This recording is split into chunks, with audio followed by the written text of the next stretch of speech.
दोस्तों स्वागत है आपका हमारे इस वीडियो में। ये वीडियो रहेगा अधीनस्थ बोर्ड के हिंदी के पेपरों का पेपर नंबर 16। इससे पहले 15 पेपर अपन हिंदी के कर चुके हैं। तो दोस्तों 16वां पेपर पटवार सीधी भर्ती परीक्षा 2020 पारी नंबर 2 द्वितीय पारी। तो इसका पहला क्वेश्चन जो इस प्रकार से है, यथाशक्ति शब्द किस समास का उदाहरण है? तो यथाशक्ति अव्ययभाव समास का उदाहरण है। ऑप्शन नंबर 4 सही रहेगा। किस विकल्प में विलोम युग्म है? समूह का विमुख। ऑप्शन नंबर 1 सही रहेगा। किस विकल्प में शब्द युग्म का अर्थ भेद सही नहीं है? प्रवाह और प्रवाह, फिक्र और बहाना, चरम और चरम, अंतिम और चमड़ा, आलोक और आलोक, आलोक अंधेरा और चहल पहल, पास और पास, फंदा और निकट। तो ऑप्शन नंबर 3 सही रहेगा। आलोक अंधेरा, आलोक चहल पहल, ये अर्थ युग्म शब्द नहीं है। धोबी का कुत्ता, घर का ना घाट का, मुहावरे का भावार्थ है। तो जिसका कहीं ठिकाना न हो। ऑप्शन नंबर 2 सही रहेगा। व्याकरण की दृष्टि से निम्न में से कौन सा शुद्ध वाक्य है? तो लड़का मिठाई लेकर भागता हुआ घर आया। ऑप्शन नंबर ए सही रहेगा। किस वाक्यांश के लिए प्रयुक्त शब्द सार्थक नहीं है? रात्रि में विचरण करने वाला, निशाचर, जिसे सबके विषय में जानकारी और सर्वत्र है, 12 महीनों में एक बार होने वाला, 12 मासा, 5 मुख वाला,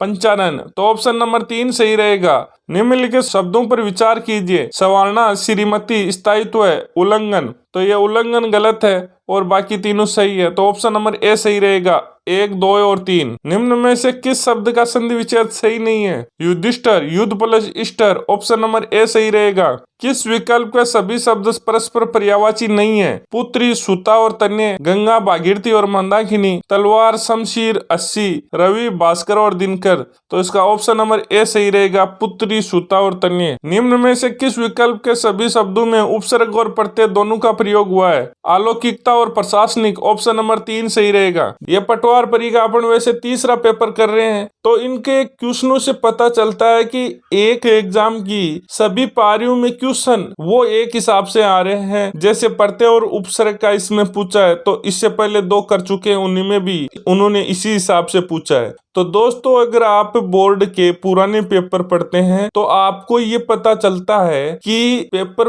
का फॉर्मेट कैसा है, कैसे क्वेश्चन आ रहे हैं। अब आप ये जब पटवार परी के चारों पेपर देख लेते हैं तो आपको पता चल जाता है कि क्वेश्चन की जो लैंग्वेज है वो सभी में सेम लैंग्वेज है। तो दोस्तों आपको पुराने पेपर ज्यादा से ज्यादा देखने चाहिए। उससे आपको ये पता लगता है कि पुराने पेपरों में क्या आ रहा है, कहाँ से आ रहा है और कैसे आ रहा है। तो आपको पुराने पेपर ज्यादा से ज्यादा पढ़ने चाहिए, उनके टेस्ट देने चाहिए। और किसी भी एग्जाम की आप तैयारी करते हैं तो उस एग्जाम के सबसे पहले आपको सिलेबस और पुराने पेपर ही देखने चाहिए। किस विकल्प में अंग्रेजी पारिभाषिक शब्द का समकक्ष हिंदी पारिभाषिक शब्द सही है? तो ऑप्शन नंबर 3 सही रहेगा। प्रोबेशन, परीक्षा। किस विकल्प में फोरसाइट शब्द का समकक्ष हिंदी पारिभाषिक शब्द सही है? तो इसका सही आंसर रहेगा ऑप्शन नंबर ए, दूरदर्शिता। दोस्तों इसी प्रकार से अगर आप अधीनस्थ बोर्ड और आरपीएससी के हिंदी के ओल्ड पेपर की टेस्ट सीरीज और पीडीएफ फॉर्मेट में चाहते हो तो आप पेपर साथी ऐप डाउनलोड कर